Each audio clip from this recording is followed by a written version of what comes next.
ज़ाहिर है इस वक्त मईशत पर बहुत बड़ा बोझ इस वक्त बड़े इदारों की सूरत में मौजूद है और एक एक करके आहिस्ता आहिस्ता प्राइवेटाइजेशन की कोशिश की जा रही है, लेकिन PIA की प्राइवेटाइजेशन मुस्तकिल ताख़ीर का शिकार हो रही है। कल ये डेडलाइन है जिसमें बिडिंग होनी है, लेकिन एक दिन पहले की खबर के मुताबिक अभी तक 6 में से सिर्फ एक ग्रुप ने जो बिडिंग के लिए एक क्वालिफिकेशन का मरहला होता है उसको अबूर किया और अर्नेस्ट मनी जो कि पहले से जमा करवाई जाती है वो जमा करवाई गई है। तो अब जो 5 दीगर ग्रुप्स हैं, अगर उनकी जानिब से ये जो क्वालिफिकेशन का क्राइटेरिया इसको पूरा नहीं किया जाता, रिक्वायरमेंट्स को पूरा नहीं किया जाता, तो फिर क्या एक बार फिर इसमें ताख़ीर की जाएगी और ये मामला किस तरह से आगे बढ़ेगा, क्यों इसमें इतनी ज़्यादा ताख़ीर होने जा रही है, इस पर हम गुफ्तगू करेंगे। अब्दुल जब्बार साहब फॉर्मर मेंबर हैं प्राइवेटाइजेशन कमीशन ऑफ पाकिस्तान के, हमारे साथ मौजूद हैं।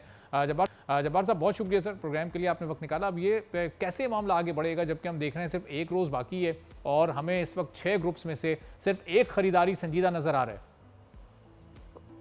थोड़ी सी आवाज आपकी कम आ रही है, मैं समझ तो रहा हूँ। अब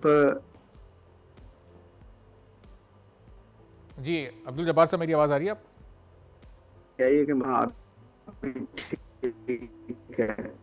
अच्छा, जो ग्राउंड है वो तो बड़ा सादा सा है कि इसकी प्राइवेटाइजेशन के लिए हुकूमत की काविशें या हुकूमत की डिज़ायर या हुकूमत की आरजू या तमन्ना जो है वो बहुत पुरानी है, मगर इसमें थोड़ा सा शिद्दत जिसको जो आई थी वो 2015 से पहले आई थी। अगर आपको याद होगा तो 2015 में जब इसको प्राइवेटाइजेशन किया जाना था तो उससे पहले सबसे बड़ा प्रॉब्लम ये था कि इस स्ट्रक्चर में जो एक्ट के तहत था। सब्सक्राइब करें और बेल दबाएं ताकि कोई खबर रह न जाए।